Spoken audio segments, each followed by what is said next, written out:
dire mo ng structure sa flood control. So kanang makita nato nga mga kabalayan, kinahanglan na sila ma-relocate. So mga more or less 100 ka balay ang naa dinhi nga need relocate tungod kay bahaonon lagi nga lugar. So dinhi butangan ng structure para mapugnan ang pag-apaw sa tubig. So daghan diha mga kabalayan kana din na portion. So, mga 200 meters ang project nagkinahanglan diri ibutang. So kana din na portion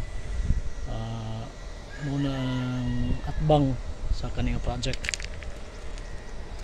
So makita na to naka stockpile ta karon, under suspension ang project tungod kay wala pa na relocate ning kabalayan. So maglisod pud ta og proceed sa bisan mang langgani sa embankment tungod aning mga kabalayan nga naa pa dinhi. So hopefully next month masugda na ang project ani nga site dugay kay ni diri